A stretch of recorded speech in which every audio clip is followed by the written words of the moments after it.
Hey everyone, this is Mr. CFG himself, Davis Green, one of the co-hosts of the CFG GameCast. I just got back from our 24-hour Extra Life Marathon for charity, and I just want to say thank you to everyone that chipped in for this great cause. During the event, we streamed episode 28 of the podcast with special guest Chris Tang. You know, the Boom Tetris dude. Since this was a live show at the event, we did have a little bit of audio issues, and I apologize for that. But for the most part, everything was great. We had amazing topics that you shouldn't miss. Anyways, enjoy the episode.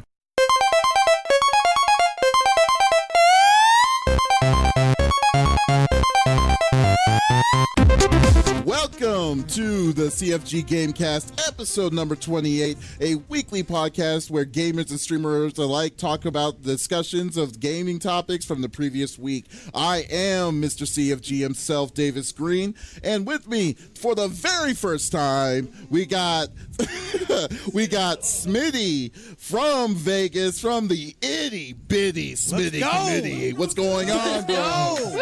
Absolutely, dude. I'm super pumped to be here. The fundraiser's been fantastic. Everyone here, people have come, they've showed up, they're supporting, sharing. Every little bit helps, guys. Thank you guys so much. I'm super excited to be joining you guys and for us to be able to do this live. It's gonna be fantastic. We got another 15 hours to go. I know, right? So we're definitely gonna be having a fun time. It's funny because it feels like a long day already, and it's still like, oh, don't worry, you're at the end of your shift, another 15 more hours. So we're all good. Yes, definitely. And also, I have Flexiss, flexing it strong as always. How are you doing, girl? I'm doing great. I'm running on 4 hours of sleep, but I'm not feeling it. I would say the one person here that's probably like the biggest trooper is you. I would have to say, because seriously, like you worked. You get 4 hours of sleep, and then you're going back and you're just doing this for the kids. So that's awesome. Really, thank you. I appreciate that. That's awesome. And we have an awesome guest, a really cool awesome star. I've known him for years. It's really freaking awesome to see you again. He's a Tetris god back at, ever since the original Tetris back in the 80s and 89s. Nintendo Entertainment System. Oh yeah, definitely NES Entertainment System, and then also your story is just crazy. Every time I've talked to you, and there's always a crazy story. There's a lot of different angles to describe you. Game development, cosplayer, cosplay. You're just an entrepreneur. Let's just call you a straight up gaming entrepreneur. There's like a documentary, and I think under my name they couldn't figure out what to say, so it just says all around badass. That kind of works. It's like, you know, I mean, come on. Yeah, we got Chris Tang with us today. But most people know me from the esports commentary now. Boom, Tetris for Jeff. Yes, boom, Tetris for Jeff, exactly. How are you doing, buddy? I'm doing awesome. Yes. Speaking of staying up long hours, I was studying specifically for our talk today. So ever since I was able to pick up my copy of Death Stranding at Best Buy, right when, like at 8:50 p.m., I've just been on it. So. Oh, my God. You've just been, it's actually more of a reason to get focused on that game. But yeah, we're going to definitely discuss that. I definitely would love to see what. But I knew we were going to be talking about it, and I wanted to do a good job with it. Dude, you being here, you've already done more than what we wanted you to do. But that's awesome. I really would love to have that discussion with you, and. As well, you already know what I've been doing. Just getting this all set up. Got some people together. We're definitely going to do some great topics. So let's just get this started. So as always, we're definitely, each of us, she brings a topic to the table. Usually we do a topic from the previous week, but since it's a special Extra Life episode, we're making this a very special one. So we're just going to do an all-out random topics of what we're feeling like. Yeah, what's on our mind, what we feel like talking Exactly. about. That sounds good. Exactly. It's perfectly awesome, perfectly straight. And then also, I actually didn't discuss this with y'all, but I just thought about it just now. But if y'all have a good topic or a question that you have with us right now, definitely just post it here inside the chat, and then we have Faye on the taking a look at our the computers just to see if there's anything interesting, as well as us just normally saying that we wanted to point out. So definitely we want you to be a part of the discussion and make it as interactive as possible and fun. So let's get down to business. we'll start with you, Chris. So, like, I know you're like, wait, what? Okay. You're already all set up. Like, well, yeah, you're the guest. I'm really wanting to know what you have to bring to the table. So, what do you have? So, yeah, the two things I wanted to talk about, I guess there are two, if I can squeeze that in, or the things I've been playing lately. And in the last week, two things hit on PS4. One is the Nioh 2 open beta. Oh, yes. And Nioh 1 was my favorite game of this generation. I highly recommend the game. It's polished. It's fun. It's like Dark Souls without all the problems that Dark Souls had. Oh, yes. It's tight. It's skill-based. I just love Nioh 1. Yes. I definitely love it. The one thing I loved about Nioh the most is the fact that they had there was the glitches. The amount of glitches that what's it called? Dark Souls had was kind of crazy at times. But yeah, Nioh, and I love the story of Nioh more. Nioh's story was a more lot of the things harder. that were weak on Dark Souls, like cinematic story, the tightness of the gameplay, the customization of the character build.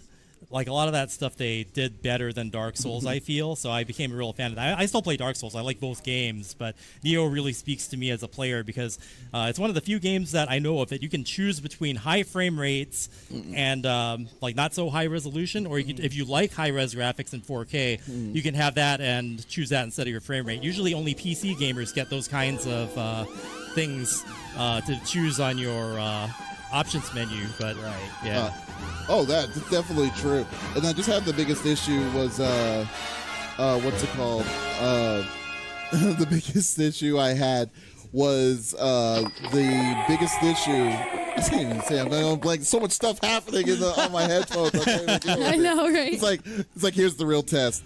Well, the biggest thing I definitely loved was the boss fights, as well as the severity of how important it was for you to parry in that game. Because like you had to parry. There's no ifs, ands, or buts. You had to learn how to do it. If you didn't, then you would make it would be like 10 times harder than it. But then the real question is, would you say you said it was the best of all, like one of the best of all time. Have y'all played Nioh before? Nope. No. Oh yeah. Oh, it's free to play. It's on the PlayStation. Yeah, it's this month. Yeah, so if anyone has a PS Plus subscription, it's free this month on PlayStation Plus. So go out and get that. Yeah. I downloaded it. Oh, you did? I did. Do you usually play those kind of games though? Do you usually play survival I games? have. I mean, I'll play them and I have no issues with them. I tried Dark Souls back in the day and I was like, this is not for me. Yeah. It was frustrating. I was like, I'm good on this. But I mean, again, I'm very much. I enjoy a good story. So if you can, you can grab me with a good story, I'll play whatever. Yeah. Oh, okay. Fair enough. So there is a little bit of cause for discussion and concern. Nioh 2's open beta. It does some things that, as a Nioh 1 fan, I'm a little concerned about. Oh, yeah? Everything that made Nioh 1 skill-based, they seem to try to balance the game to counter against it. So there's a lot of complaints that they made it too hard. Oh, yeah. So there are people who are, like, actually really good at Nioh 1 who ground through the game and could beat it on, like, the hardest setting and everything. They really amped up the difficulty to the point where things are random and it feels really sloppy. And I'm really hoping, as a big fan of the franchise, that they don't mess it up. Right. So if anyone's been playing a Nioh 2 open beta and having problems with the difficulty, then send in the feedback form so that Koei Tecmo can fix it. I actually got through it without that much of a problem. I blew through all the open beta content in like a day. Right. So I got around it, but it didn't feel skill-based. It felt like I was waiting for good RNG. No, it's that. Okay, so when you have a game that's very difficult, you make bosses and you make enemies that have patterns that you can telegraph, and you have mechanics that work around those things that are hard. They hit you hard, you lose a half or a third of your life, but you learn the patterns and you get good. Yeah. Nioh 2 says, we're going to do random stuff and not give you a pattern that you can learn, and then we'll give you like a 3-frame window, and then even then it might be random whether you get hit or not. Yes. So it kind of goes overboard. And a lot of the discussions online are saying, well, did they go overboard or do you just need to get good? But people who actually like the game, like myself, are like, if it's this hard for me, trying to get a new audience to play the new version of the game is going to be even harder. Well, so I don't know, because I'm sorry, but when it comes to I don't mind the get goods mentality personally. I think that's what it normally is. Although I do kind of see at the point if this game isn't meant for everybody, but like when you say the difficulty level is at a randomizer, for instance, is it to a point where is it hard, but is it somewhat fair, or is it like, That's or is it the just thing. going on to it? Nioh 1, hard but fair. Uh-huh. Nioh 2, hard, really not fair. Oh, okay. Okay. So that makes sense then. So I It can doesn't understand feel like when I overcome a boss, Uh-huh. it doesn't feel like I use skill to do it. It felt like I tried like 10 times, and one of those times the RNG was good enough for me to not have certain things happen. I see. That's why it doesn't feel solid like Nioh 1. But, it's a beta, Mm-hmm. and like Nioh 1, they made a lot of changes between the beta and the final. And in Right. Nioh 1, they even had a weapon durability system that they completely took out. So we could see big changes, and I'm hoping for the best for the Okay, game. we'll definitely see. Send in those surveys. Yeah, Flexiss. Have you heard anything about Nioh at all? No, or- this is my first time even hearing ever heard about of the it? game. Oh my God, I don't yes. have a PlayStation. It's my Oh, that's favorite. right. Well, it's also on PC. PC. Oh, is it on PC? Yes. Okay. You should definitely play. This is one of those games that I would suggest if you love those kind of craziness games. Like, I think right now I'm trying to learn how to play. I'm playing Sekiro, and that game is like annoyingly it's Yeah. annoying, but I just love it because it's just it gives you a grappling hook and stuff. But I love that stuff. But no, but Nioh was tough. I will say Nioh took me a while to kind of finally match. Tough Now, but fair. I And was I gonna want that to say be. for our listeners and people like me who are completely new to the series, how would you give a breakdown of like the story? Give me your sale pitch of the game. So the story on the story side, the reason that's better than other games in the genre like Dark Souls is instead of just leaving the story to like the item descriptions and things like that, you actually have cutscenes and voiced characters. The game is based on a real life story of the first Westerner to get samurai status. In Japan. Very cool. And there was like this old TV show in the 70s or early 80s called Shogun. And it was, his name was William, and they called him Anjin. He was like a sailor who washed up on the shores of Japan. And, most of the time when you have a foreigner wash up back in those feudal times, a lot of times they just killed him. They didn't do that. But I believe that William knew what to say, and he worked his way up and gained this trust of many of the feudal lords there. And that's part of the real story that happened. But in Nioh, it gets even crazier. Instead of it just being feudal lords, now there are these demonic forces at work. Okay. And like a stone. And the story is that William was chasing after this stone, this energy source. And all of these demons are using it as a source, and it's like a bigger, badder version of what actually happened. Right. Okay. You have historical warlords, like Nobunaga's in it, and like a lot of the feudal lords in Japanese history that you might know from Samurai Warriors. I and, love Samurai Warriors. Oh, like yeah. Nobunaga's edition games like that. They're all done in like in a distinct style, and Right. they all have like these animal sort of like special spirits within them that they can unleash and attack with them. That sounds amazing. Yeah, it's Yeah, really I'm Sounds sold. amazing. really well done, and it's my favorite game this generation. If you're ready to like wanting to, it's going to be like Dark Souls. It is Dark Souls hard, so just letting you know, and it's legitimately Dark Souls hard. It's like when like how everyone has the bar where it says, "Hey, this game is hard, like Dark Souls hard." No, this one is exactly that. But I And believe then that the some. skill-based factor is Yeah. tighter. So the Right. controls are tighter. You don't have these weird buffering controls that don't do what you want to do. Right. It's tuned to be tight. The response is good. Its emphasis is on gameplay. Right, Okay. exactly. Retro's funny. I was just looking at this thing. He says, "Elevator pitch and go." It's not Tom Cruise, right? And, Well, another funny thing about Nioh is The Last Samurai. We all know Tom Cruise is The Last Samurai. the game showed up originally at E3 2005. Yeah. So the game took What? them Oh like my goodness. 11 years Yeah. or something Wow. to come out. And if you look up the old trailer for it, it's like on PS2, and it's Right. like really, Oh, wow. really old. And they refined it, and they got Team Ninja on it, and. Of all the games that came out that took that long for a development cycle, it had a happy ending. Right. It really did, Nice. surprisingly enough. That's cool. Wow, already have it, that brings Retro. it back. So we'll see on Nioh 2. I didn't Yeah. get a chance So to Nioh mess 2 with the changes the things. beta, So though. William, the guy who washed up on the shore and became the first foreigner to be a samurai, Nioh 2 is different. You play William in the first game. In this game, you play as like you create a character more like Dark Souls. I like that. So you have a male or female, and you pick your style. And apparently you get demonic powers, and you're kind of like this demon-human hybrid that can morph into a demon.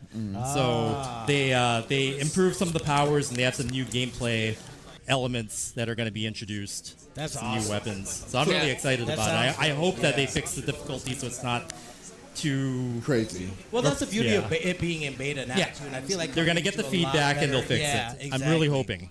Right. Okay, cool. Well, I mean, that's definitely that's definitely awesome. There, I'm definitely looking forward. I'm looking forward to 2 just to see. I'm kind of worried when they do things like that because, like, you remember, for instance, Onimusha 1.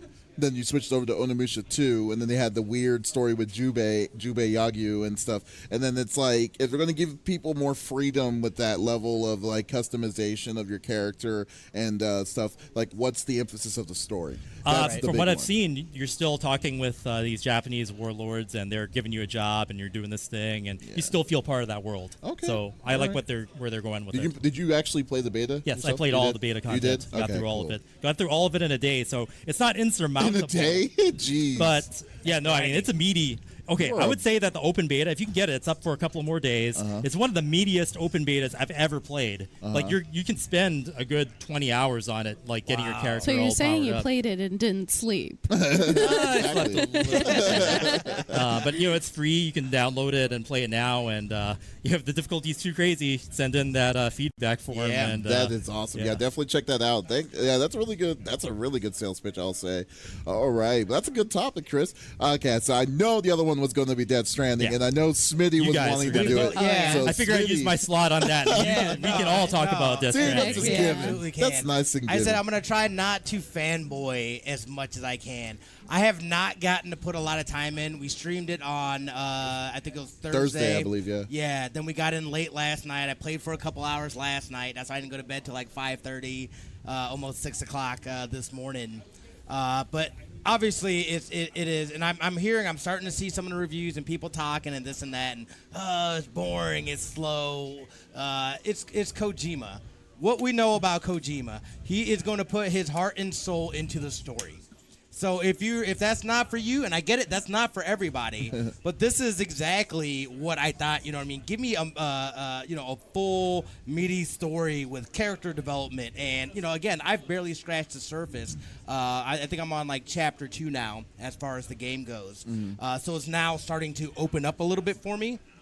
But what I've seen, and there are a lot of cinematics, but again, it's given us that full story, and it's completely putting you into it. This is a game that I know I streamed Thursday. I do not plan on streaming it again, though, just because I want to enjoy it. I want to enjoy it. I know I wouldn't be able to fully do it trying to stream it and play.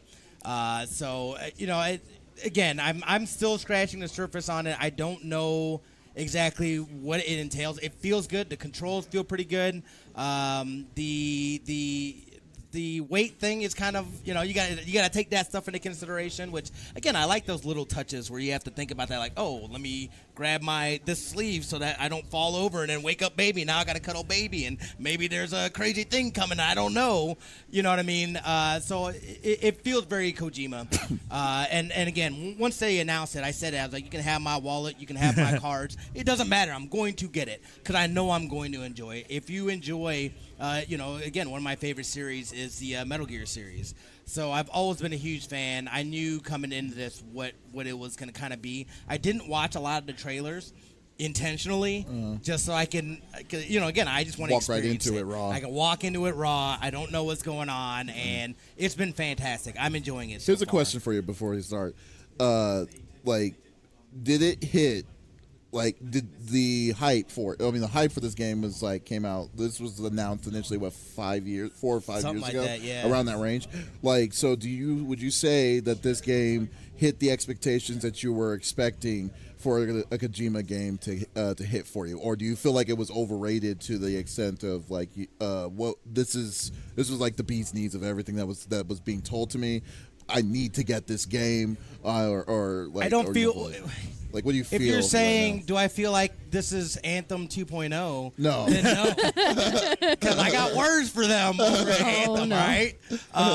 No. And again, it's hard for me to definitively say, yes, this is worth your buy, because I'm so early into the game. Yes. I don't know. But to me, I know I like what he does. I like where his mind is. I know he's very cinematic in his storytelling within the gameplay. It's something that I enjoy. So regardless, I think I'm going to, you know what I mean? I'm going to enjoy it regardless. Okay. I think, unless, I get through it and I'm just like, this was just terrible. Yeah. You know what I mean? And I'm not getting that vibe. Yeah, I think if you like stuff like that and things that are really immersive within a story, you're gonna enjoy that game. Okay. Do I think it's for everybody? No. Probably A lot of not. people are gonna say it's too slow. There's not enough action. Walking Simulator 2.0. I've heard it. I've heard them. Yeah. I'm enjoying that, interacting with the environment and throwing up ropes and climbing down. I was like, yeah, man, like this is fantastic. So Okay. that's how I feel about it. Okay, what you so a couple fun facts about the game from what I've learned from other people playing it, because I haven't picked it up yet myself. I'm waiting for the PC release. First off, it is only on PlayStation right now. There should be a PC release coming later on. I believe in June. Yeah, so I sometime think that's next what year. Yeah. Secondly, from what I've heard, you have at least a minimum of over 40 hours of gameplay from it. Which, if you put that into a dollar perspective, let's say you buy base games $60. I mean, it's well worth the money in the gameplay aspect. Like Smitty said, it is very cinematic. It is very slow. So if you're looking for a game that's fast-paced, you're going to get a lot of combat, so on and so forth. This may not be the game for you. However, if you are somebody who appreciates a very detailed story, if you're somebody who appreciates Kojima games, and if you're someone who appreciates the atmosphere as well as the setting and the scenery, because I've seen shots from the game, and I mean, it's beautiful. Yes. It's like looking at a picture. It is desktop background worthy shots. It's a very beautiful game. I thought even the introduction of the Kojima Productions intro, when the guy on the moon, and then you see the spacesuit with the skeleton inside, and you see the digital whale. Like, I'm like, what is going on? This is just amazing. I was like, I gotta get this. I was watching Smitty's stream, which, by the way, Smitty2447 on Twitch.tv and Flexiss __. And I was like, dang, dude, that is insane. Like, I really want to get this game because I haven't touched it. Have you touched it yet, Flex? I have not. Like I said, I don't own a PlayStation, No, so I have to wait for it to come out for PC. Yeah. But I've been watching a little bit of gameplay, definitely seeing a lot as far as like cinematic trailers and getting secondhand knowledge from other players. Okay, well, here's the thing. So I know that Smitty started it. You're what, 10, 15 hours in? Not even that, dude. Not even that? Okay. Yeah. So you started. So, but I know, Chris, you've been like, Yeah. you've been beasting it in it. You're. My hope was that I could beat it in time for this, but there's a lot in there, and but I do think I have enough where I can have a good perspective on it, and there's Okay. a lot to talk about. Oh, okay, Yes, great. yes. So that's what we All right. wanted Well, let's to have know. it. So yeah, I'm about Yeah. 20 hours in, and I got to the point where the world's opened up, and you can do a lot more things. I'm not going to spoil anything. Okay, so it's non-spoiler free, folks. But I will talk about the gameplay and kind of like the 4D mind chess that Kojima did in marketing this game, and how it can either be like the best game or the worst game, but it really depends on what your taste in games is, and having an understanding of what kind of game it is going into it. And the reason why Kojima didn't tell people what the gameplay was on paper, it doesn't sound impressive. It doesn't sound like a Kojima gameplay mechanic. It doesn't sound like a Kojima game itself on the way out, everything else. Right. I mean, if you break it down and you say that you're post-apocalyptic Amazon delivery man, like, it doesn't sound impressive. / babysitter. Right, / babysitter, / Norman Reedus simulator. Ghost babysitter. Keep that in mind. So I went into it like, there's two ways that I look at it. One is that it has the potential to be my favorite game, and the other one is that it's going to disappoint me. And the reason why I got really intrigued is once I found out, from reading the reviews, what all the gameplay mechanics were, I got more interested in it. And that is because the gameplay is the environment. And there's certain reasons why Kojima chose to make that the gameplay mechanic. And I think what happened to him in his game development career, he was basically exiled from Konami and had to start from scratch. So what do you do if you need to start from scratch, but you need to make a most impressive game to get it, to be able to bankroll your project and to get people interested? You build a world, and then once you're there, what do you do with it? So instead of Kojima making games where like Red Dead Redemption or GTA where you feel like you can do everything, Yes. he had to focus on something. Right. And if you're building technology and you're building tools and you're trying to get pretty graphics, make it look impressive as you can, you start off with the characters and the world and you make them look the best they can. Then where do you go from there? Right. If you don't have a gameplay mechanic yet, they might, this is just a theory, but maybe they were playing around the world and they got it so detailed, they're like, well, what if the world was the gameplay? Right. So the gameplay mechanic is that you can stack packages on your back and you move through the world, but when you see rocks and you see hills and obstacles in the way, the player is actually engaged with the environment. You're pushing the analog stick forward, and every little nook and cranny and river and stream becomes a game. It becomes a challenge to overcome. And there's something really kind of compelling about it and relatable, because when you're running around in the open world, I've always felt that real life was like a video game myself. Right. So I would like scan front, how can I get from point A to point B as fast as I can? I'm the kind of person who's always pushing the run button in real life. I'm never walking when it's socially acceptable, I'm always running. Right. And I'm always trying to get from point A to point B. I always jump over curbs. I always, do a little parkour when no one's looking. So, Death Stranding kind of brings all that into perspective. The other thing I really like to do is I like to carry as much as possible in my backpack, a little bit of Tetris and weight management involved. How much can I shove into my backpack without damaging my backpack, get from point A to point B as fast as possible, save myself time, money, and effort, and when I get to the game convention or wherever I'm going to, I'm got all my cosplay stuff in there. That's a satisfying feeling, and I like those mechanics, and they turned it into a game. So in that sense, Kojima's kind of brilliant in turning something that you kind of take for granted in your life and turning it into something that potentially can be fun. On that same token, I also might be disappointed by it if it doesn't fulfill me. And the thing is, the other side of it is I hate games that have fetch quests. Yes. Every other game that's got cool stuff like gunplay and Fulton mechanics and things like that, when they put me on a fetch quest, I'm like, no. It's work. It's chores. Yeah. It's like it's kind of like what's it called? Like I think one of the examples of that, which was annoying to me, is that upcoming DBZ Kakarot that's coming out. Oh no! Yeah, so like I already knew that for $60, it's not going to be worth the money for it, because they're what they're doing is that they're using the track of the story that they have told to everybody for the past 30 years, and then they'll be like, okay, you need to find Gohan's son. Oh, that's funny how we're talking about Dragon Ball and then to this, but you need to fight Raditz to go after Gohan's son, but on the way to fight Raditz, you'll see Krillin down from the bottom, and he tells you, "Hey, I lost all my sensu beans. I need you to go pick up like 5 of them so we can provide that to you as support." It's like, why would you? First off, you can fly, you can do all this nonsense yourself. Why are you making me the strongest person in the world to go find your dang beans? It's just like we don't have time for it. When you have a game like Dragon Ball where you expect combat and excitement, you don't want to go on a fetch quest. Exactly. That last thing you're wanting to do is say, "Oh my gosh, okay, here's Piccolo. Oh, Piccolo lost his helmet and his weight piece. He needs to find it. Can we please help you find it?" Yeah. It's like you do know I kill people to save the planet, right? That kind of thing. But no, you're totally right about that. I definitely agree. So there's certain games that have good gameplay mechanics, like Nier Automata comes to mind. Oh God, yes. The Gravity Rush. Every time they sent me on a fetch quest, I get upset. Mm-hmm. Yeah.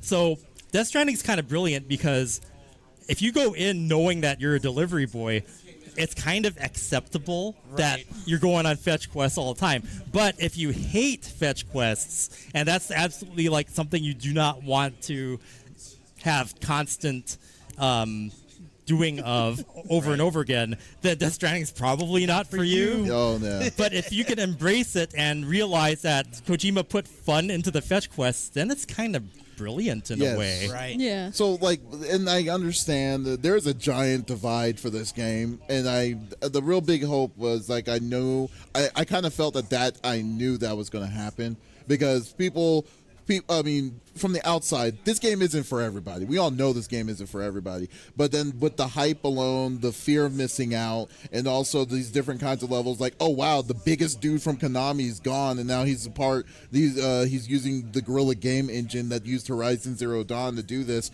Is doing this. All this crazy hype about it for the past 4 years. I was like, okay, I can see this. The one person I really would like to know, I knew that I was going to look after this to say, is this something I should get, or is this something I should wait on? Would definitely be someone like you, Chris, and basically the hardcore Kojimas out there, because people know what to expect in the Kojima game. The one thing I was a little shaky about, I know you can't really answer this, Chris, since you're not there yet, or any of us is the ending, because the one problem I've always had with Kojima is that the ending feels a little bit like either sluggish, or it feels like it's just not. It makes me kind of not. I'm not interested, like at all. I understand 5. Well, dude, come on, 5. If you finish 5, I didn't finish 5 yet. Oh man. If you finish 5, Okay, so here's the best joke. Here's the best joke. Neither did Kojima. yeah. So 5 was a big prime example, but 4 was kind of the same way though too. I've never had problems with the ending. I understand that, but I feel like that's what I mean. It's kind of like, to me, that reminds me of the latest Battlestar Galactica, and how if you've watched that series through and then you get to the end kind of feels like it kind of drags on for a while. Just like, just get to the end, let's finish this thing.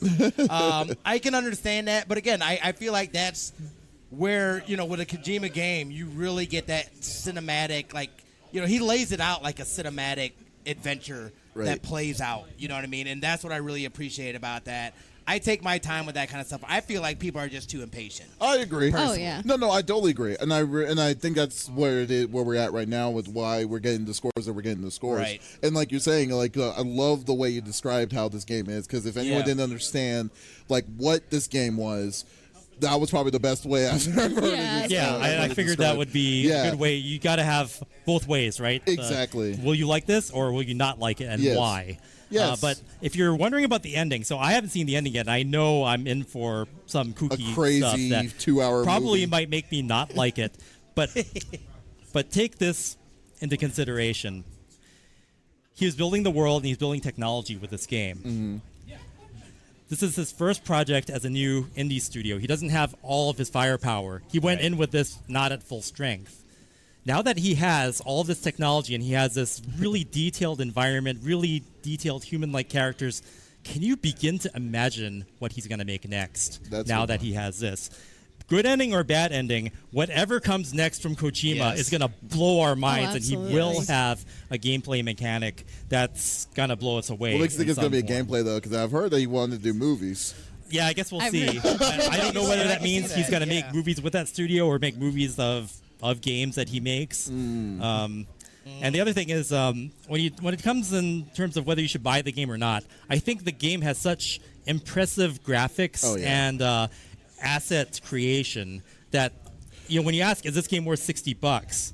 I would say that just on the merit of the amount of work that was put into the technology behind it, and just to be able to see what's current and what's possible, that thing pushes the PS4 Pro like to the limit. I can't believe that from the beginning I got a PS4 to now, that's how good it's gotten. I didn't have to buy a new system to get it. Totally. So I want to make a couple points actually about the game. So first off, when you're talking about like the graphics and how it does push the PS4, I'm curious to see how it'll look on PC, especially with ray tracing. Oh yes. And how much that's going to enhance the game even further. And then I also wanted to talk about the gameplay mechanic, because you mentioned, you either like these kind of quests or you don't, or you like this game or you don't. But I think the brilliant thing about this game, from my perspective, I'm sure other people can agree, is that people won't like the game because the game's bad. They'll not like the game because that's not their style of a game. Right, they might be used to the Metal Gear gameplay where you have combat and... But that goes back to FOMO, though, pretty much, right? The point I'm trying to make is, let's look at a fighting game, for example. People will not play a fighting game's intention is to be a fighting game, and people won't play it if the game mechanics are bad. The difference with Death Stranding is people won't play it because they don't want to play that game, not because the game itself is bad or the gameplay and mechanics That's why I think are it's bad. having the understanding of what the mechanics are Exactly. is critical. Yeah. And the reason why Kojima, as I mentioned in the beginning, when we first started talking about it, he didn't reveal that outright, and he kind of kept it quiet because it kept people talking about the game, and he showed things like the trailers and the really weird cinematic life and death world stuff that'll get people talking about it and making theories about it. And they're like, oh, well, what's this baby for? Why are there handprints all over his body? And that actually gave the game more discussion and a more hype that it might not normally have had if he had just said, well, you're a delivery boy. So I kind of am impressed at that tactic to keep interest in the game so high. That is very true. That's very awesome. I'm definitely looking forward to it. Right now, I felt like, I'm definitely going to get the game. I'm just not in any hurry of getting it yet because of other stuff. But that's definitely on my to-get list. I was debating if I wanted to get it before or after Final Fantasy. So that's the big one. But, I know, right? I know, Smitty, you're already... ready for that. Yeah, you're already ready for that. Yeah. But, but it's definitely on my radar. I didn't forget about it. I've just been a little bit busy on it. But from how you're describing it, I think I would definitely enjoy it. And I'm also liking the fact that you said that it's not disappointing to you. Right. So that's what's a good thing I like about that. So I'll take y'all's word more than I take anybody's from the deals. Let's see what's going on in the chat. Anything good? It sounds like retro Davis is not stuff. feeling Dragon Ball. Dude, listen, I love Dragon Ball. Dragon Ball Fighters is a fun game to watch, and it's fun to play. But man, if in the middle of Dragon Ball Fighters, if they say, "Hey, we need you to find this dude's contact lens," I would be like, "No, I'm not playing this." I don't like it. It's busy work. Or what's worse is WoW. How WoW worked.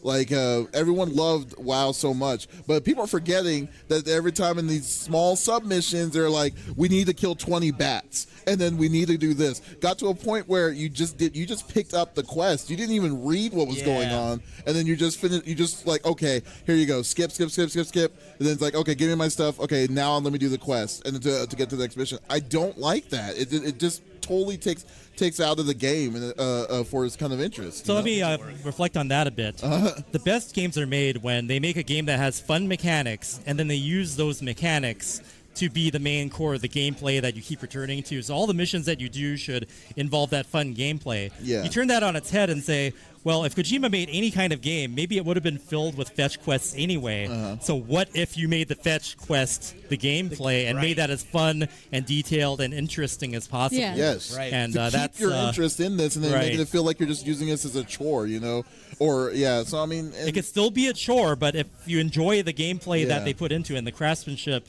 involved, then he could have something. One of the worst things I've always hated, the worst mechanics I've always hated, or quest-wise, was escort quests. I hate escort quests. It's like, we got to go run around, and all of a sudden, mob 1. So mob I haven't 2. had any of those yet. My gosh. So that's a good sign. All right, well, that's a really good discussion. Love that one.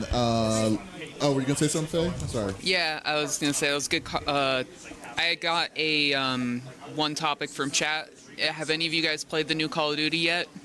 Yes. Yes, I I play it. All right. So they were asking about your opinions on the Modern Warfare multiplayer. On the multiplayer, I know there's a lot of people that have, again, this is another one that's kind of getting mixed reactions. As far as what's been happening within the Call of Duty world, the last few have been very underwhelming. I enjoyed Black Ops 4. That was cool. But not having a story, it felt very incomplete to me. And I'm not a big Battle Royale person either. So, I played that for a little bit. It's a nice BR, but, again, that's not my style. But $60? $60 for the BR itself? Yeah, well, I mean, that's what I'm saying. It's not – it didn't feel like I got my value, because then you have you have the battle pass, you have the year one stuff, you gotta there's all these extras that you have to go with it, so it didn't feel good. The one before that, World War II, I didn't even play it. I heard it was trash. Yeah. So I didn't even bother with that. This one feels like a Call of Duty to me. It's boots on the ground. It's more about, are you good with aiming and FPS, as opposed to, hey, can I run on this wall and do some sort of crazy trick shot? stuff. It feels good. The levels, and I know that they're dropping here, I want to say, in the next week or two. There's a couple maps coming out, some other free content. So that in itself, I was like, all right, that's cool that they're going in. Because I know people have had issues with the map, saying that they're too big and this and that. There's a lot of people talking about, it's a bunch of campers. It feels it's Call of Duty. Well, I don't know. Camping feels a little. I mean, don't get me wrong. I think this is I think it's in a long time because I've played a little bit of it. And I think it's the best Call of Duty I've played ever since Modern Warfare, in my opinion. But like, I think the biggest issue with the online multiplayer is the camping. Because I felt that this time they kind of accommodated for that a lot more than what they normally do, and I think that there's situations where people are literally not moving throughout the whole match, and I don't like that. That's something they need to improve on. And I would say too, even going through from playing from the beta, it very much felt like they slowed down the pace of Call of Duty. And I think some people can enjoy that, but I think a lot of people are used to that kind of run and gun style, it more feeling arcadey than that kind of Battlefield, like hard and gritty feel, which this one feels a lot more. So I understand, because I noticed that I play a lot slower than I have in the past. But I mean, you see a camper. To me, that's a challenge. Yeah. Challenge accepted. You're gonna camp. I know exactly where you are. Yeah. I'm not gonna continue getting got. If you want to keep going there, then I understand. That's easy peasy. Yeah, I just would wish that they would still. I mean, there's a different. I mean, don't get me wrong. What makes you when you learn, when you know what's going to happen, and if you learn from your mistakes, you're going to get stronger and you'll know better. Right. But at the same time, though, it's still not fun. I mean, just to come from the outside, because technically you are your own guy. I don't know how was it. Is it 16? Is it an 8v8 or is it a 16v16? They have a couple. They have 20v20 team deathmatch and domination. There's the ground war, which I believe is 40v40, and then your normal multiplayer, which is 6v6. Okay, so like theoretically, you're still your own guy, but you don't know what the other people are thinking. Is one of the things. Like you can have a mixture of a person that's new to the game. You have another person that's gung ho and all about himself, and all these different situational wise that I understand. So that you would have to put in amongst yourself in a team game to take care of this one guy to deal with all of this, and I feel that that's a lot of pressure that you're putting on your not only on yourself but just in general, that the game is like saying, okay, they're allowing this person to camp as long as they do, and to do it. Like there's certain levels of like assistance that they should cater for, and then they should be the ones, if they want to make it a more easy friendly, they should maybe increase the rules up a little bit on camp. I'm not saying it breaks the game. Don't get me wrong. I think there's always a way to take care of these things. That's just one aspect of the game that I think that they could improve on. Is mostly that. I always see that as a challenge, though. You know what I mean? Because there's still ways to combat it. You can flip spawns. So then, if they're camping in one location, you switch spawns. They're right in the thick of things. So that's going to automatically take that out. I understand why people get frustrated, and it is a pretty cheap way. But I mean, again, if you think about it, if I was in war, I'm not gonna be running around like, oh, how many people can I kill? I'm gonna be like, look, I'm gonna hunker down real quick. You know what I mean? I'm gonna try to see what I can do from here, and I'm not gonna move. Right. So I mean, it is what it is. For me, that's not a. I know that people are talking about it, and there's a lot of negativity coming out about it and whatnot, but it is what it is. Fair enough. To be fair, I was going to say that's the major problem I've heard about the game, if not the only problem. Otherwise, I've heard the game's been really well received by the Call of Duty fan base. Yeah. A lot of people played it, and it seems like it's gotten a lot more hype compared to previous Call of Duty games that have come out a little more recently. It's not a make or break deal. That's what I'm saying. It's like it's just an active criticism of of it. It's a solid game. I mean, the story wise is actually pretty good, and that was the only reason why I played them originally, was to play the story.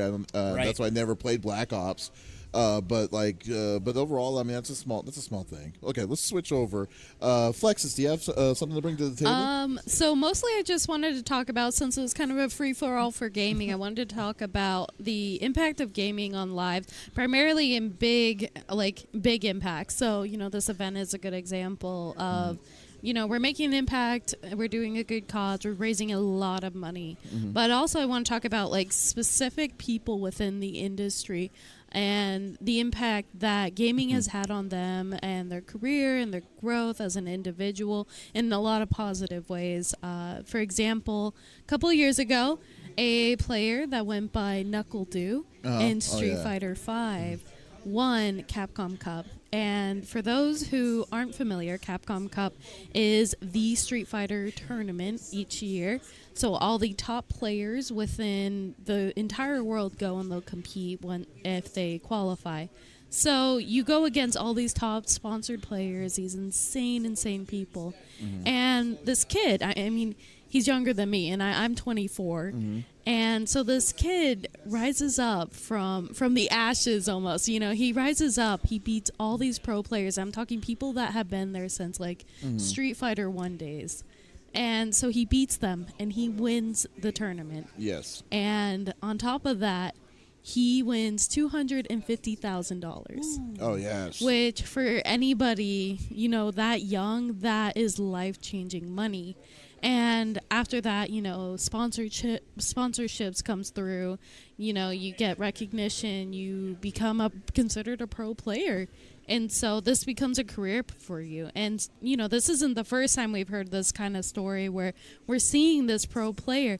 Arslan Ash in Tekken, he was brought over and he won Evo. Yes. This recently. And again, amazing story of somebody who had an opportunity to come and compete and show off their skill when they normally wouldn't have. And now they won a huge sum of money, and now they're, you know, getting offers, and they're doing really well for themselves, and they're qualifying for larger tournaments. So, I mean, those are within the fighting game realm, but I want to hear your guys' stories too, because, you know, this is, again, a reflection of a positive event and the positive impact gaming has on communities, individuals, and stuff like this, you know, raising money for a good cause. Definitely. I totally want to expand on that because my whole life has kind of sprungboard from this. So people might know me as an esports commentator and maybe a game developer, but a lot of it started as a competitive gamer for me.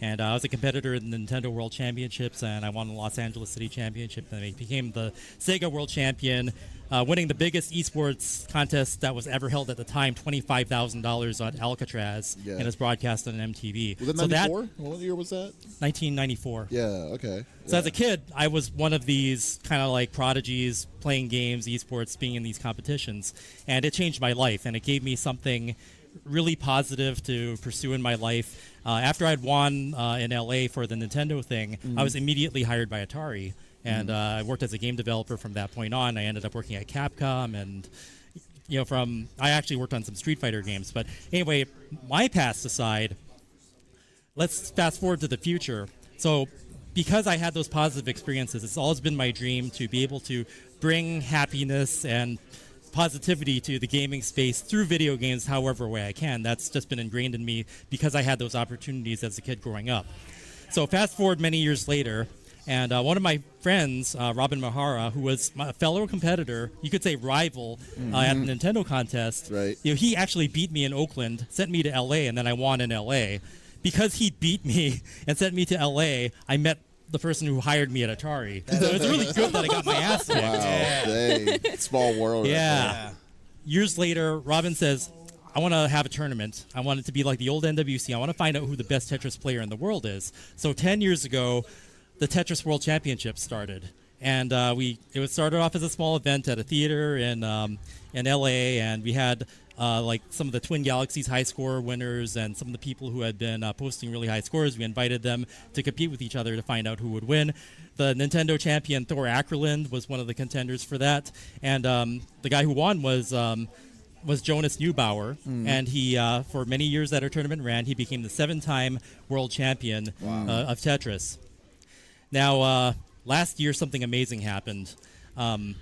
Joseph Saley was a 16-year-old kid who had watched the 2016 tournament where the meme "Boom, Tetris for Jeff" became really popular. And the kids, they love the memes and they share them around. And he tried his hand at Tetris, And he got really good at it, and he started streaming on Twitch, and he started showing people how he'd play the game, and he maxed out, and then he maxed out with just one hand. Wow. And he did something called hyper tapping, something that Thor Ackerlund did, where you vibrate the controller or your thumb to move the piece faster than anyone else could. Yeah.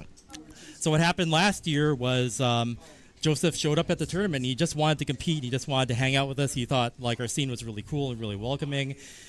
He tore through the bracket, and he swept Jonas like 3-0 and became the Tetris World Champion last year. Yes. It became this huge Cinderella story because when you think about NES Tetris, it's like a 30-year-old game. You expect only older folks who grew up with the game to play it. But here's a kid who watched people play it on Twitch, and guys like Jonas and Harry who would help other players get better at the game by streaming on Twitch. That was instrumental. Our community made that instrumental in allowing a kid to get into the game and then become a new champion. And it's just an amazing, thrilling story, but it doesn't end there.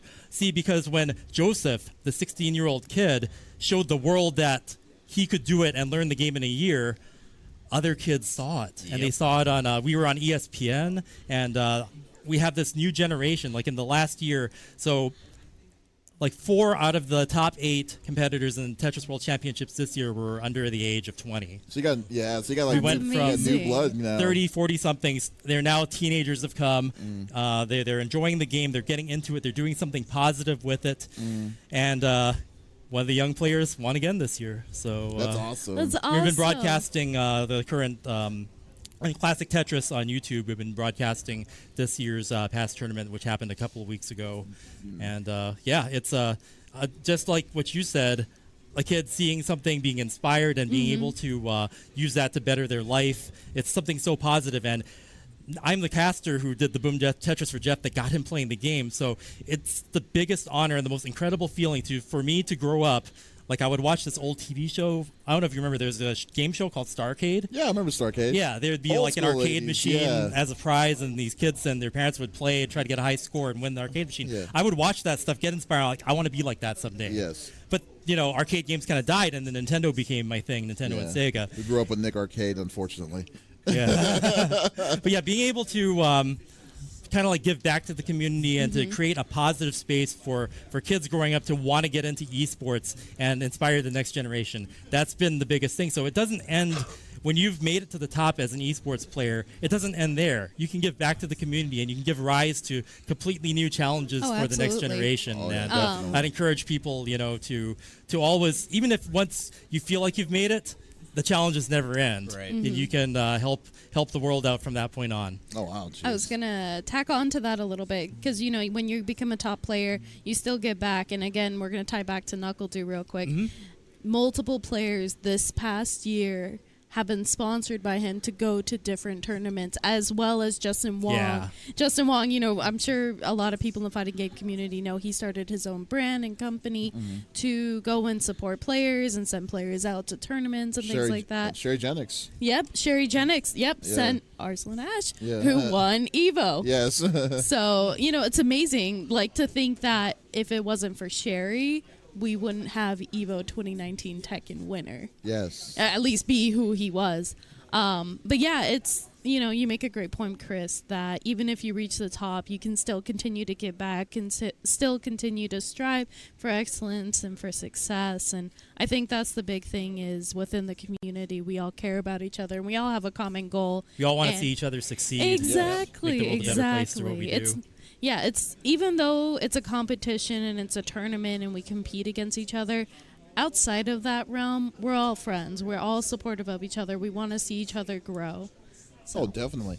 I mean, were you going to say something, Smitty? No, go ahead. Okay. Go ahead. Well, I mean, to the level that Chris had right there is nowhere near to the level. But I think the one big thing I like to say, I mean, besides the fact with just Extra Life itself, but it's just like where... literally, we start I don't want to toot my own horn at all with this, but literally with when I made the website originally, Con Freaks and Geeks, we had nothing. We had no idea what we were doing from the most beginning parts of how to run a website in general and how things are supposed to work. And then just in a year's time, and after we were let's try gaming because that's what we all do. And it was originally just me and another friend that was running the website originally. So we were only doing comics for the good year. So we were trying to get our connections and networking with like DC, Marvel, and stuff like that. And then I was like, you know what? I really want to do more stuff into more kind of geeky kind of stuff that was more that was more familiar. So I was like, I'm a gamer, so let me just let's go into gaming and let's try how this is going to go. So once we did that, I was like, okay, this is a second step. This is a step that we were going to switch out over to this. And from there, I was like, okay, I need help, but there's no way. So I brought my editor and a good friend, Will, who's actually here with us here, to say, hey, I need to make this serious. And at this point, like, I want to give like a product that I can give out to people and say that we are serious on that. CFG Games, and CFG Games was created.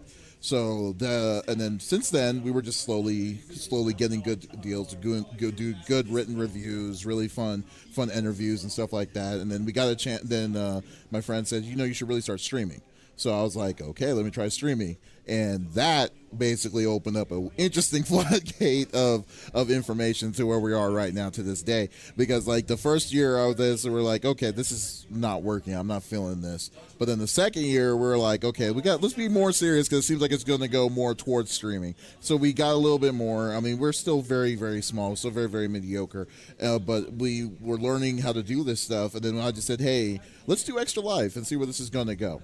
And the first Extra Life was literally in my room, and we had like a C920 camera, and then we had no idea what we were doing, and we just had this really old, I forgot what, I think it was the laptop originally we were using to stream on this, and then we were like, okay, cool, let's just see where this goes, and let's network it out and see where this is going to go. And then our first year, we said, let's just make a small goal. We'll just say a reasonable goal for $1,000. No one knew who we were that well. Right. And then we were like, okay, cool. So then we did a full 24, and then we were like literally at $700, like $800. Then one person just gave us the $1,000, and we were hyped, and we're like, this is great. It's like, that's so good. I'm glad we actually we hit our goal. And then I was like, okay, but we got to do better. And then so we do that. We were talking about next year. But what I love is like, we skipped it, and it got bigger and bigger. And then we had more people join us for the more reviews, more videos, and more content.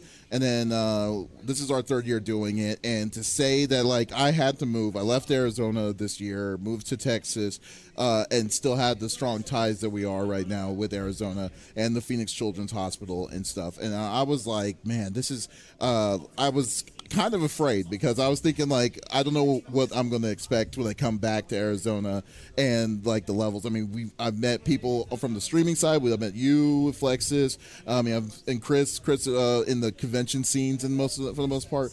But then just to say that, like, how everyone came up to show up the attention to come to this event itself. I mean, you have no idea how much it means how much it means to where we were at and to what we're doing for this cause and stuff. So, like, I mean, it's kind of funny because I'm kind of tearing up a little bit too. But like to say that, like, I mean, we have a crowd of people like right here on the backside that knows who CFG Games are.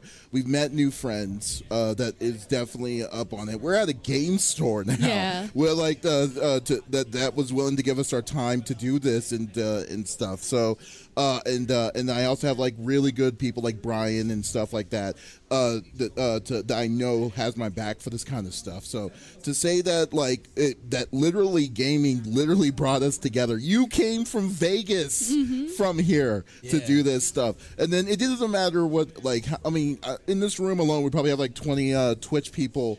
People that have their own stream channels. It doesn't matter. It's just like we're doing this for a great cause, and I just love where we started and where it's coming down to. So, I mean, I really do appreciate it. I'm kind of shaking a little bit,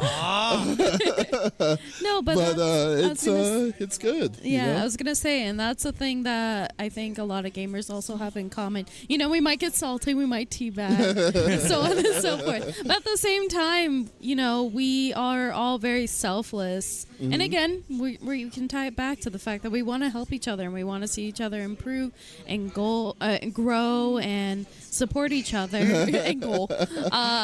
And it's a very selfless act to do these things, to do what Chris did, to do what people like Knuckle Doo did and Sherry Genix, to do an event like this, you know. Yeah. And it just shows, it just goes to show the positive the positive effect that gaming can have on people, and that, you know, it's not all just, we talked about this, you know, the Walmart banning of violent games and you know, this is going to make my child violent, things like that. It's not the case at all. Like it produces events like this and people like this. Yes, exactly, and that's what's fun. I mean, and just to kind of say, kind of off on the topic what you were saying with Knuckle Doo, I mean, the biggest issue, like, remember when Arslan won in Tekken, right? Like, that opened up competition from one country to a different country. Exactly. Because they're like, it wasn't Turkey, was it? No, but it was somewhere in that area. It was in that area specifically that they were just basically said, Japanese basically said, we don't know, why are we getting destroyed by these people, by this area? We need to find what's up with this. And then they are now, it's a brand new kind of competition in Tekken. It's not just, Japanese players are going to win Tekken or Korean players are going to win Tekken anymore. It's a new, brand new country. Pakistan, thank you. Thank you. Yeah, so Pakistan is now on the map, literally, literally for a fighting game. And like, who would have thought that? And then if you there's a great YouTube video about Arslan's like journey to get to this tournament, and it's amazing. And it's amazing of all the steps that he had to do just to get there. And and he was about to give up, but like literally once again the community helped him to get to step it up and just to get there, because they knew this guy was as good as he said he was. And then or as they showed. So and then even the number one guy in Tekken was openly wanting him to come, because that's the test. Yeah. So now Arslan set up the bar. So that it's so good. Yeah, I would definitely, if I could find the link to that, I would definitely show that. So let me just say how good Sherry must have felt to have brought Evo champion. Like she was like, yeah, that was me. I told y'all. It's like, I told y'all. That's exactly what I said. You know, that's straight up. So it's all crazy. So I just wanted to, so I'm going to get my, now it's my turn. I've been playing forever. I've been playing games since I was a kid, you know, Commodore, Nintendo, anything I could basically get my hands on. I kind of strayed away from it a little bit in college, but I really got back into playing games when I moved out to Vegas. Didn't really know anybody. I worked a swing shift, so I'd get off at midnight. I didn't have to be in until like 3 p.m. the next day, so I'd stay up till like 8 a.m. in the morning drinking beers and playing video games. Got back into it, you know what I mean, and then it started having that kind of negative effect on relationships, because I guess I was playing a little too much. So really, like, a big motivator for me is like, all right, dude, like, I enjoy playing video games. I want to be able to play video games. How do I play video games and justify the amount of time that I'm spending playing video games? One of my buddies, he's actually one of my moderators, NT Man, started streaming on Twitch. He was like, oh, yeah, dude, you got to check it out and this and that. Now, I had been to, you know, Justin TV, watch sports and stuff like that, but I never watched streams. So I've been on Twitch for probably about 4 years now. I didn't really seriously start streaming till a couple years ago. And wow, I got to say, because it didn't make sense to me when I was on the outside looking in. I was like, I don't understand why people would come and watch it. Like, if I want to watch somebody play a game, I just go play the game. You know what I mean? I'm not going to watch somebody, you know, this and that. And, you know, I started watching other people's streams, and I was just like, oh, like, for me anyways, this isn't really about games at all. This is about hanging out and meeting people. And, you know what I mean? I've met so many great people, you know, again, from the T-San, what was it called? Yeah, the meetup. No, the... yeah, I know what you're talking about. The group thing. Yeah, because we had randomly got grouped. The first group that I got put into is how I met CFG Games. And obviously, that, you know, I met you through him and through this podcast and whatnot. But it really opened up my eyes to be able to see, you know, how much people really want to connect and how much video games help people to connect. Not only that, but this is a platform to basically do and create anything that you want to within TOS, of course. The Buddy Challenge, yes. The Buddy Challenge, thank you. Yes, the Buddy Challenge. Retro was one of them, actually. Yes, Retro, so exactly. Retro knows about it. Uh-huh. But yeah, just being able to come together and seeing how much support there is from people. Like for me, it's fun. I love going and gifting a bunch of subs or this and that, because it's like, it's helping out, it gets people excited and stuff like that. And there really is a lot that you can do. And I'm like, for me, I'm super excited to continue exploring this. My career right now, or what pays the bills, is I've been in TV news for the last 13 years. I just switched over to the Las Vegas Review Journal, which is a paper, but on their digital side. So I'm helping them build that out. And that's what really excited me and got me to move over, was just how much digital is really, I feel like, on that ground floor. Right. People are starting to understand it better. They're starting to see, there's a lot of eyeballs here. It's not traditional. People aren't consuming anymore in a traditional sense. They're doing it off of phones, and it's everywhere. Right. So the model is changing, and for me, I'm super excited to be on the ground floor of that. To be able to make these connections, to be able to work together with all these people, and really kind of look and see what that infrastructure is going to look like and create that. This is a super exciting time. I'm just happy that I was able to come down here. That I was invited to be able to come down here, help raise money for children and whatnot, and to play games, man, and be around cool people. Yes. Yeah. So it's like it doesn't get any better than that. And It's great. we're just out here doing things, just like Yes. anybody can. So it's awesome. Yeah. It's awesome. For me, so talking about gaming and talking about connecting with people. So I kind of grew up, I was not a popular kid. As most nerds were. I was a very nerdy kid. I didn't have a ton of friends. The friends I had were my parents, Oh, wow. my pets, and the people I'd play games with online. Or my friends that I would make in person, where we would go and play games online. Right. And so, like I said, through high school, I didn't have a ton of friends. I usually just had my small group. We'd play Minecraft together.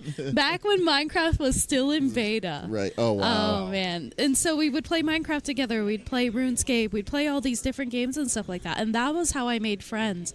And I didn't actually start getting, a true best friend or a true group of friends or people that, I consistently hung out with until college, when I was consistently having people to play with. Right. And then I got introduced to the FGC this past year. Actually, it's been a year officially since I've been in the FGC. And it's insane the amount of people that I've met and the amount of friends that I've made. And the community's been so inspiring, so supportive, so loving, and so comforting and welcoming in every aspect of my life. Whether it's been an emotional side where they've supported me through hardships, whether it's been supporting me in my successes, reaching different milestones, Right. whether it's been at events or tournaments or competitions. Like Evo was this amazing thing because I had a group of friends. We're in a different state, and I have a group of friends from all over the country sitting behind me, cheering me on. Yeah. And it's I wish I had that when I was a kid, but now I have that as an adult, and that's what's amazing about this culture.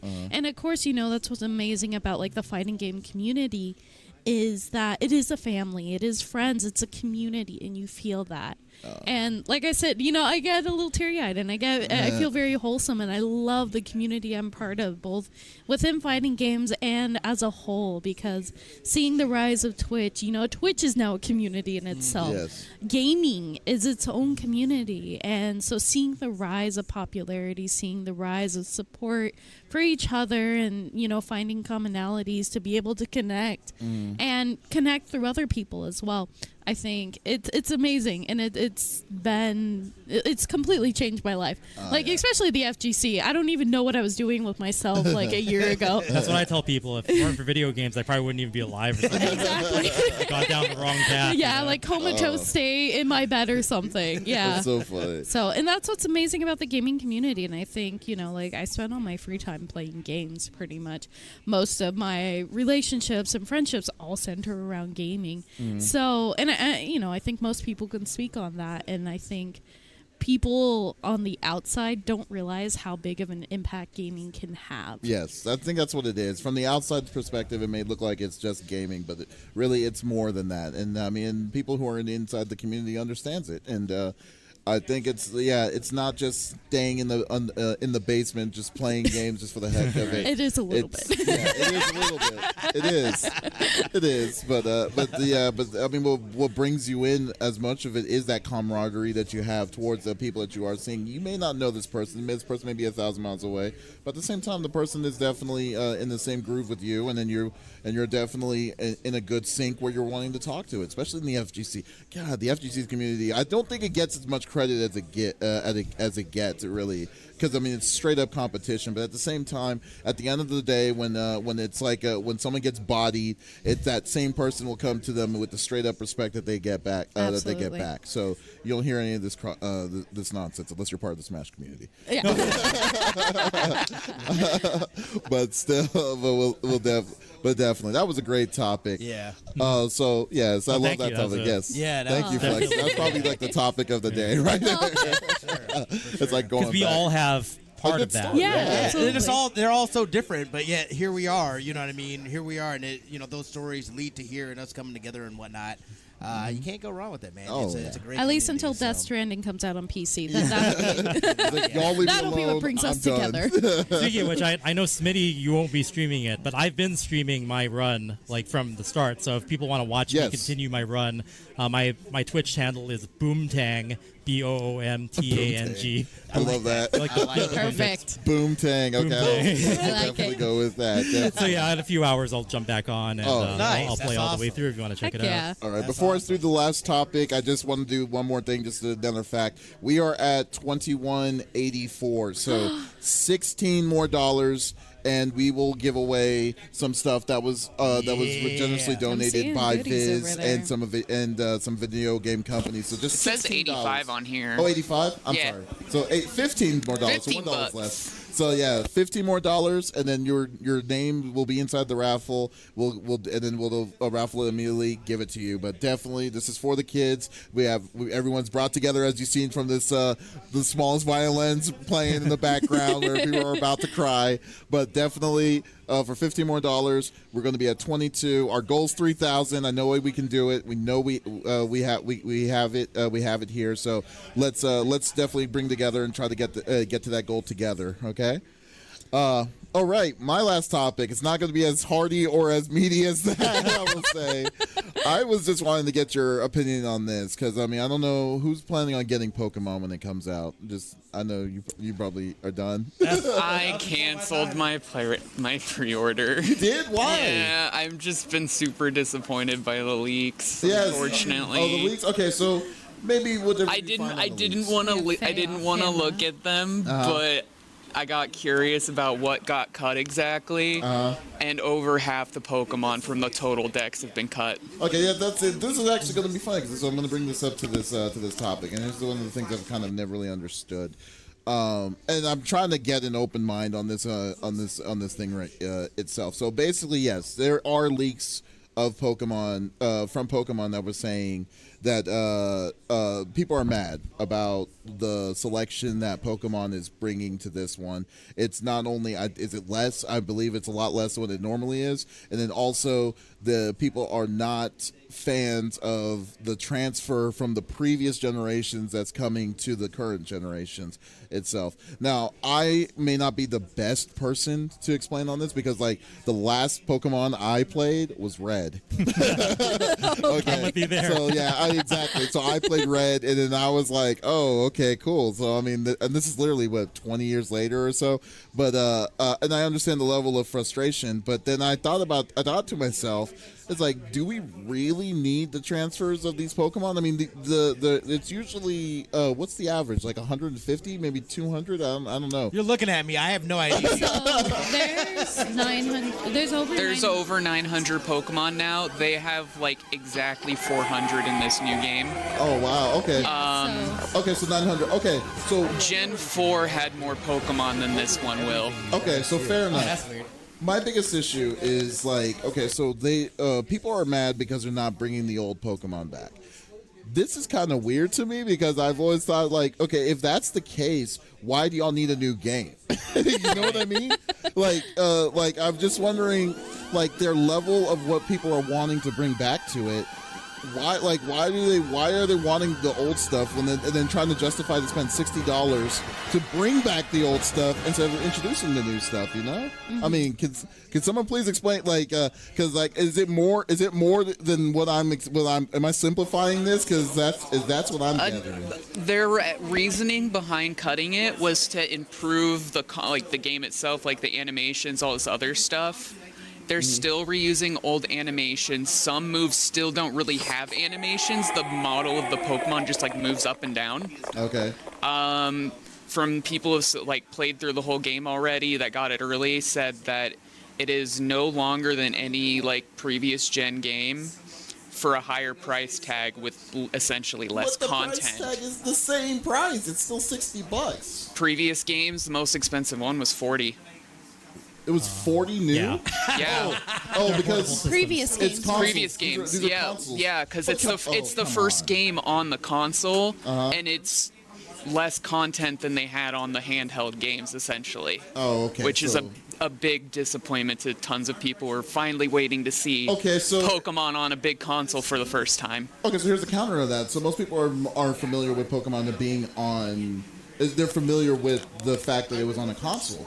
On a handheld, and now it's going to console. So now people are now upset because they're feeling like the amount of Pokemon that are coming into the console at $60, so it's $20 more than what it normally is.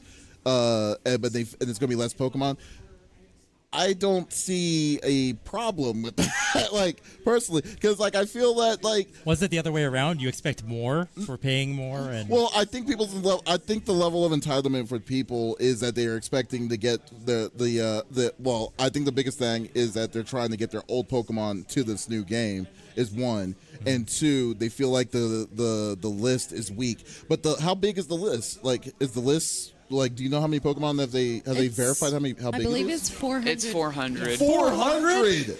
There's 400 Pokemon. Yes, that's what I'm saying. Greedy.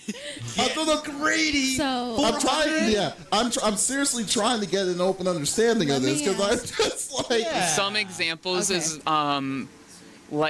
I think of the top 100 most popular Pokemon, I think only 40 are on there. So people who have their favorites are missing their favorites. Yeah. It's still small spine. The only starter Pokemon from previous generations is Charmander. Okay. There's none of the previous legendaries. I'm still not seeing the smallest violin is still playing right now. People are trying to say that it would also help with the competitive scene. However, they've kept the most broken non-legendary Pokemon in the game that just kind of turned the competitive scene into a stalemate. Okay, so it sounds like it's the hardcore community. I agree right yeah. A lot of it is hardcore community for sure. So let me get something out. All right. I'm gonna play devil's advocate. First off, Faye, because I know you're super knowledgeable in this. In the previous game, how many Pokemon was in it? Do you know off the top of your head? Ultra Sun and Ultra Moon, you could get between the two games every single Pokemon from in there without having to transfer previous Pokemon. You could get everything. Okay, and that equates to roughly how much? 800 something. Okay, With the new game, it's going to be over 900. Okay, so last Pokemon game, they got 800. It was handheld.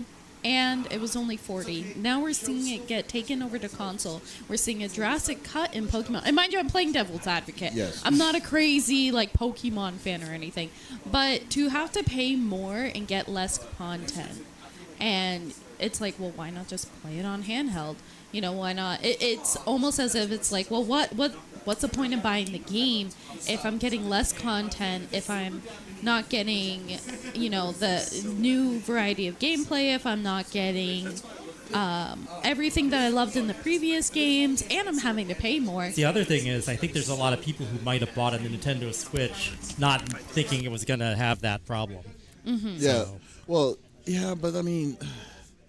I mean, like for you, I mean, Chris, you like I said, you're in the same boat as me with Red. Like my backlog is I bought other games in the series, but I just got busy and didn't get to play through all but of them. still, but looking at the outside perspective is because you're in the same boat as me. Yeah.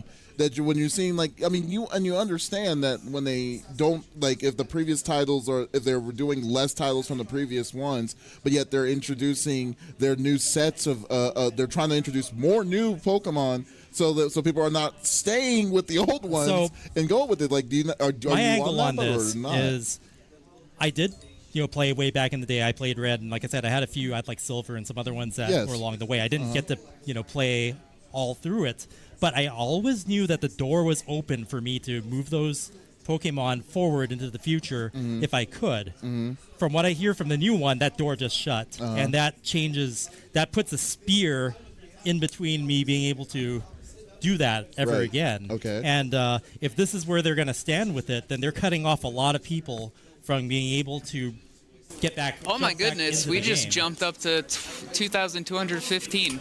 Hey! We were talking so much about this, I didn't notice the donation. Thank you. Yes, thank you so much. means? Yes. Well, we're going to be doing. That means another raffle. Yeah, we're going to be doing another raffle at the end of the deal. So, so definitely sit tight. So, I'm sorry. What were you saying, Chris? So I was just saying that the door was open to bring all the Pokemon from whenever I might have played the game in my past. Mm-hmm. Like, I feel like any new release, I think I got Sun and Moon, and I was like, if I ever get to play on that, then I'll start grinding on my old one and get all the hardware to transfer that stuff over. I knew I could do that. And that was something that was comforting. That was like you have like a virtual pet or something, and they're locked away in a drawer somewhere, and it's like they're still alive, and I can bring them forward. Right? First off, you need to be CPS. CPS. Yeah, CPS needs to go after you. Oh my God. Right. But just knowing that was possible, and that rule had never been broken in the series past before. Now that's breaking it, and that's causing people who have grown up with it to really. Even if they're not hardcore competitive, if Pokemon has ever touched them in their life as something that was part of it, having that door open meant something. And I think them losing that is probably a mistake. And a lot of people, if they make a big enough fuss about it, Nintendo might have to go back on it and fix it for the next one. We'll have to see how it sells. Have they said why they took that out? They said it was going to be because they were going to make these better animations and graphics and all that stuff, and they're marginally better than the previous game. Like, I want to know. They even have because of Let's Go Pikachu, Let's Go Eevee. They have all of the Gen 1 Pokemon animated and all that stuff. They're not going to use those models. Like, they've cut some of them. I don't know what they're playing. Like, there's no reason to not use models you already have made. Okay, what if is this? Let me play the devil's advocate. All right, so let's say this. Theoretically, this is a brand new thing for Pokemon themselves to be on console. This is their first one ever in 20-something years, 20-some-odd years of its time. So what if they're trying to start a new generation of the levels of because, I mean, it's kind of like Smash. That's the only thing that makes sense. Yeah. It's kind of like the Smash community, for instance. Like how, now we're at a point of time in the tournaments that people who start Smash will have to start Melee, which is the game that came out almost 15 years before they were born. To this level. Maybe they don't want to have that same kind of level of stake into it, because even this one, they're getting rid of all TPs. So that means that you don't have that one junk Pokemon that can do cut, swim, and strength and stuff to cut boulders and stuff. They're trying new systems to make it more efficient. So what they did already get rid of those in the previous game. Oh, did they? Okay. Yeah. But I'm saying as an example that they're trying to shift to this new beginning. So maybe it's yes, the old there's the old crew, the people that are familiar with it, but now they're trying to introduce new people to a new generation, since this is a new console to this. So they don't want people to be like, oh, Charmander. I mean, yeah, everyone loves Charmander. He turns into a freaking dragon. I mean, it's great, but at the same time, it's you don't want to lean on that too much. You're wanting to have the level of change to the new generation. That's the way I'm looking at it, because like now, since I started the first one and now we're seeing a next step in its chapter of growth, it's possible that they're just wanting to just say where they're wanting to make more and not rely on the past as much. I mean, would you look at it that way? I think too they still leave the door open for them to say, hey, we've made this, but we're also going to come back now for the handhelds. You can port your people, you know what I mean? They still have that option to go back and add that in something separate or whatever. I think you're spot on though about that. They're going on to something. It's new ground for them, right? So why not reset?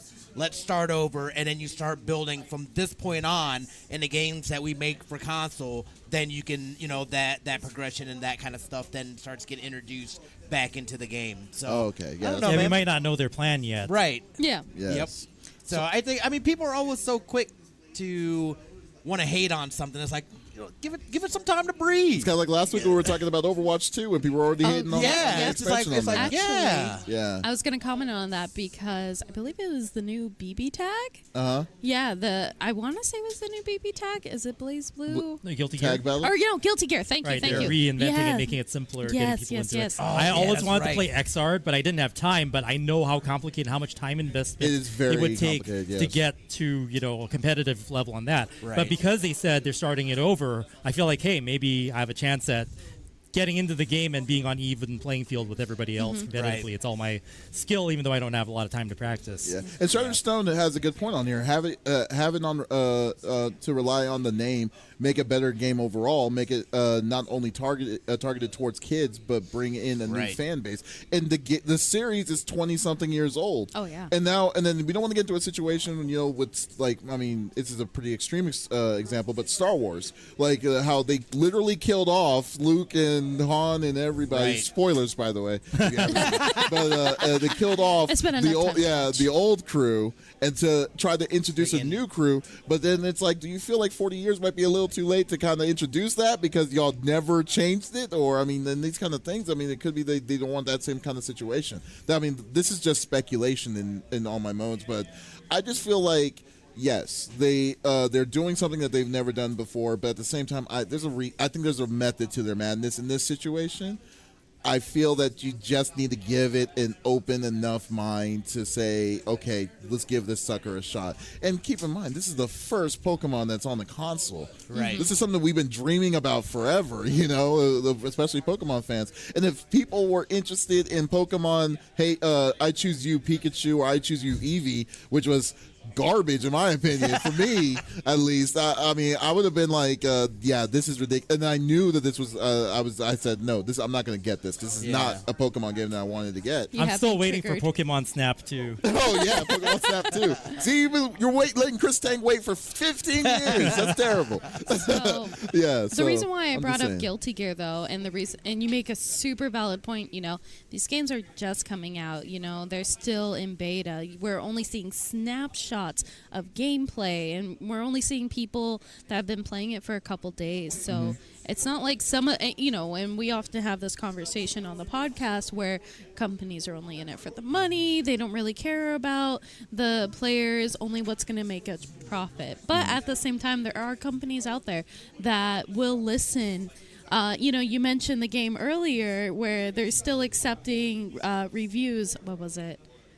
Nioh 2. Yes, Nioh thank 2, you. yeah. Where they're accepting reviews Yeah. and feedback on the gameplay. They're having the beta so people can give them feedback on it. Exactly. And so it's not like it's entirely out of mind to not provide feedback on these games, and it's not entirely out of mind for certain gaming developers to listen to that feedback. And Also, then sometimes they improve make the plans that they go through with it not knowing that that's going to be the response. Right. Exactly. And then they have to respond to it. Yeah. And so there's always room for improvement, and I don't think it's it's too far-fetched to think that these games won't improve and won't take the feedback seriously. So my guess is, when these games like Guilty Gear and like Pokemon and so forth come out, even though the gameplay might not necessarily be ideal or people may not like it, I think that there's still room for improvement, and I still think that people or the gaming companies, the developers, are going to improve on it, especially if there's such a high backlash, like from Pokemon. I definitely think they're going to look at that. That's a lot of money on the line. Yeah, absolutely, absolutely. Yeah. So I mean, okay, well, that's cool. I like that. I really like your part. I really love the fact that I had no idea that you were a Pokemon fan. Faye. Yeah, no, I was looking forward to this for a real long time. Even when they first announced that like it wasn't gonna have all the Pokemon, I was like, all right, maybe it'll be like a couple hundred, but like, because the reasoning they said was because they're making these better animations, and they ended up not really making better animations. Like if they were just honest from the start. Oh yeah. And then like the other thing that really sealed the deal was people said the post game, like after you beat the Elite Four, all that stuff. Yeah. They said it was like less, like around 2 hours. Okay. Yeah. As opposed to like Gold and Silver had literally you could go back to Kanto and play the first generation all over again, basically, or like Gen 4 had a bunch of end game content, like that stuff. Like it's gotten less and less. And again, for like saying they're gonna make this big thing, it's our first game on this on a main console, and it's like not any thing extra. I still want to like count it out. I mean, yes, it's not what you're familiar to what you like played in the maybe like it comes out and they do fix some things, or people actually do say it's really good and stuff. Maybe then I'll get it. But like I'm super wary now, as opposed to having pre-ordered this back in like May. I'm gonna play this. If it was on Stadia, I'd probably get out of it. All right, man. This was a great, awesome episode. Thank you so much, everybody who was watching, and thank you for everyone who was able to donate during the episode. This is episode 28, and once again, let's go along the lines again. Chris, thank you for being here as our guest. Thank you. It's been an honor. Hope you enjoyed Glad it. to help out. Yeah, you want once again plug your Twitch channel. Check his stuff out. My Twitch channel is Boomtang. And I'll be streaming Death Stranding in a few hours. And be sure to check out the Classic Tetris World Championships. We're broadcasting that on YouTube with premieres every day. And my new game, Strike Blazinger, should be out sometime next year. Oh, yes, that's right. Man, that's awesome. Okay, that's awesome. Yeah, definitely check his stuff out. He's awesome. He's definitely fun to watch, and check it out. Awesome. Flexiss, what do you have anything up for coming up? All birthday right. girl Flexiss, I should say. Yeah, So you're getting 1 year older, birthday. yes. What's going on with you? All right. So besides my birthday, the next weekend I'll be going to North American Regionals to compete for Street Fighter. I'm super, super excited. Who's your main? Chun-Li. Oh, right. Of course. So you'll see me streaming here and there throughout the week. I do have another training session planned with Peachon. Looking forward to doing that. And yeah, just going to be hashing it out, really grinding, so that way I can prep for North American Regionals. Right, that's awesome. And as always, man. Hold on, real quick. Retro was asking. Yeah, it's my game, like a platformer. Yeah. So my game is it's actually it's like a spiritual successor to Space Harrier and Fantasy Star. You fly forward, blow stuff up. It's a ton of fun. You got 2 players simultaneous.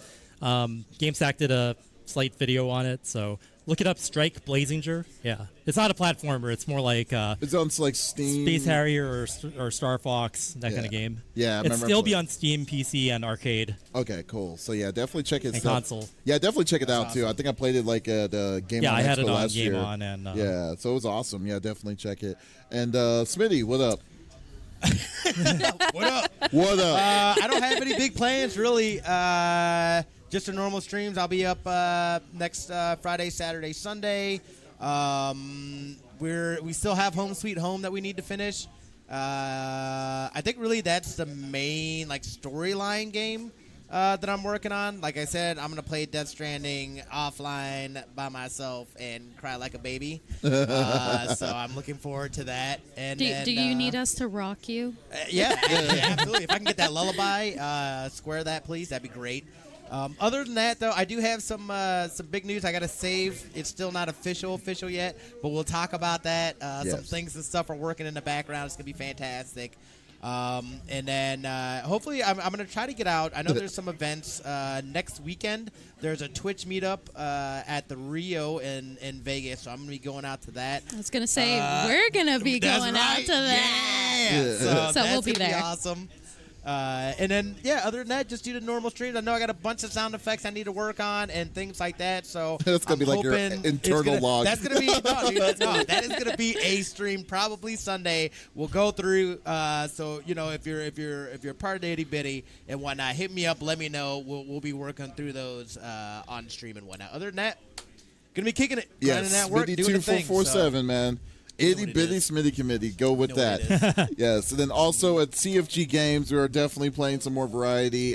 You know what? I'm going to take a break this week to kind of defuse everything here and making sure. But after that, I am probably going to get back. I'm going to be moving soon to a better location. Nice. So I might be a little off for a little bit, but I'm going to try and still do my Monster Hunter runs. I'm definitely playing Luigi's Mansion right now and loving it, and maybe do something with I've been trying to figure out a way to see if I can stream Stadia or do some sort of video of Stadia and Pokemon. So that's in the near future for me. But definitely check out CFG Games.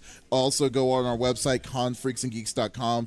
If you check it out, support this podcast by going to any of the podcast services like Google Podcast, Apple Podcast, Stitcher Radio, Podbean. Give us a like, give us a follow. Definitely appreciate it. Follow these wonderful people, and definitely we'll not miss an episode. So this is Davis, Smitty, Flexiss, and Chris Tang, and y'all take it easy. And we're going to be immediately right now. What we're going to do since we hit we hit our limit for we're at 22, right?